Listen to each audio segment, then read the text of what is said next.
All right, to discuss the matters further, we're now being joined by Daniel Rubinstein from Tel Aviv. He's the current Israeli citizen spokesperson and former advisor to Prime Minister Netanyahu. Daniel, thank you so much for joining us. Always a pleasure speaking with you. Your assessment of the ceasefire deal, how and where will this exchange be taking place?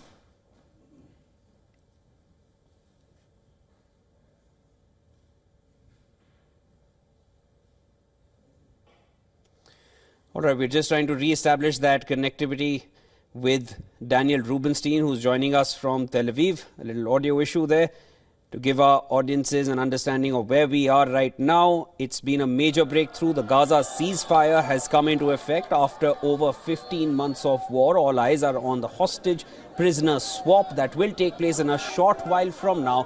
The deal was delayed by a couple of hours after Israel demanded the names of the hostages to be released. Hamas has given the names of 3 women hostages who will now be returned. In return, Israel is going to be releasing 90 prisoners. Now, this is day 1 of phase 1 of this ceasefire deal. Phase 1 out of 3 phases. Phase 1 out of these 3 phases has been the easiest one to implement. And this is day 1. The next set of hostages which will be released from Hamas captivity will be a week from now. Today, in a matter of hours from now, we'll be seeing the release of the first set of hostages since November 2023. All right, let us try to re-establish that connection with Daniel Rubinstein, who's joining us from Tel Aviv. Daniel, all right, we have you back. Your assessment of the ceasefire, how and when do you feel this exchange is going to take place of the hostages coming in from Gaza and the prisoners that Israel will be releasing? It looks like the beginning part of phase 1 of the hostage release deal will take place within a few hours.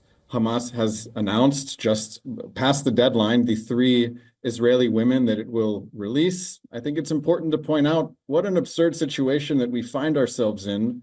15 months after the October 7th massacre, it's somehow normal that the Hamas government could send 3,000 terrorists to go house to house in Israel to gun down people at a music festival and to take hostages, and that Israel, the only way that it can get its hostages back is by freeing mass murderers from prison. This is what Hamas is demanding. It's demanding that people who carried out horrific terrorist attacks will be released.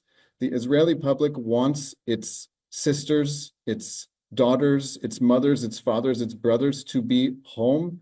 We are willing to pay a price to bring them home, but we must focus on the big goal also, which is that Hamas, this government which carried out the October 7th massacre and took the hostages, cannot be allowed to remain in power in Gaza in the future. We cannot be in peace, living in peace with a government that is calling for our destruction. Right now, we have found a way to free some of the hostages. I hope there will be more pressure on Hamas and Hamas's backers, countries like Qatar and Turkey and Iran, to encourage Hamas to release all of the hostages immediately and build a better future for the Israeli and Palestinian people alike.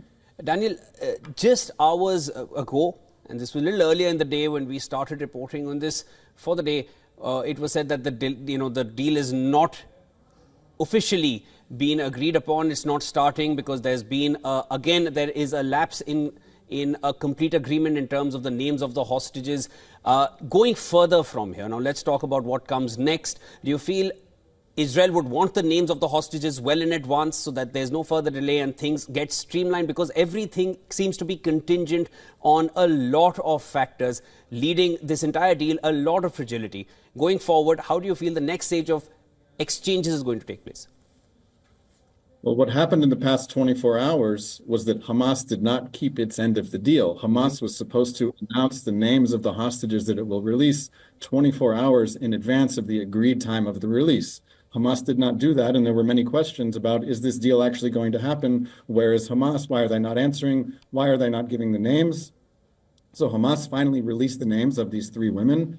And I would predict that Hamas will continue to do this and make some sort of sick reality TV show about the names of the hostages that it will release. We don't even know the condition of the hostages that Hamas is going to release. These women have been in captivity in underground tunnels, in family homes. We don't know for 470 days. And Hamas is waiting past the last possible moment to even inform the Israeli public of who it's going to release.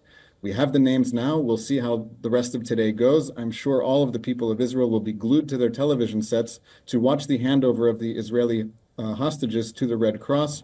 They will then be transferred to Egypt, and at that point, their identity and well-being will be confirmed, and the Israeli side will begin to release Palestinian terrorists from its prisons. Daniel, now I just want to focus on the internal aspects of what's happening in Israel, because there have been some big developments on that front as well. Ben Gvir's announcement to leave the Netanyahu coalition government. How much does this weaken Netanyahu's hold or affect Netanyahu's hold in parliament? What would be the implications? I would say it does not weaken his hold very much at all, because a number of weeks ago, he added to his governing coalition a small party that had previously broken away from his ruling party. This party is called the New Hope Party, and it's led by the current foreign minister, Gideon Sa'ar. So the prime minister has a comfortable governing majority. He did lose the support of one party as a result of the terms of this hostage release agreement, but the departure of Itamar Ben-Gvir from the coalition government may open the door for other parties that are currently in the opposition to offer their support, if not to the government itself, but to the hostage release agreement continuing. So it looks like that the current prime minister will be able to continue with his policy of releasing prisoners, Palestinian terrorists, in exchange for bringing hostages home who have been in captivity without any Red Cross visit for 470 days. Daniel, and very quickly before we wind this, as of now, with the amount of information that is out there, if you can help us understand where exactly the exchange is going to take place. The prisoners will be brought at a specific point. Is it going to happen hand to hand? Is it happening at different locations? Where will the hostages be brought? Where do where does Hamas and Israeli officials, where do they meet? Is it going to be a face-to-face interaction? How does it really play out?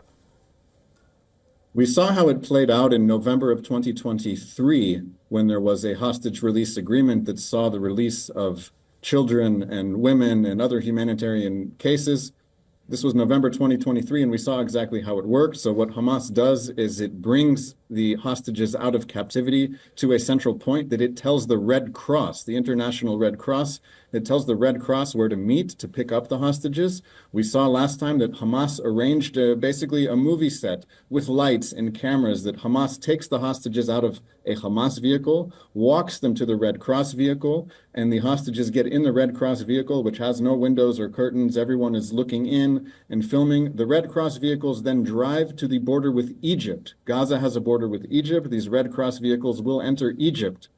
And there in Egypt, the identity of the hostages will be confirmed. And at this point, Israel will begin to release the Palestinian terrorists that it's agreed to release from Israeli prison. And while this is happening, the hostages will come from Egypt and enter Israel, where they will be taken to hospitals to meet their families and to begin the long and difficult path to recovery. Thanks so much for breaking that down for us, Daniel. As you suggest, it's going to be a repeat of the process and the procedure that was followed back in November 2023. After November 2023, the next set of exchanges that we're seeing are taking place in January 2025. He is only hoping that this fragile deal remains strong enough to see it through all the phases that can be envisioned as of now. That was Daniel Rubenstein joining me from Tel Aviv. Thank you so much. Thank you.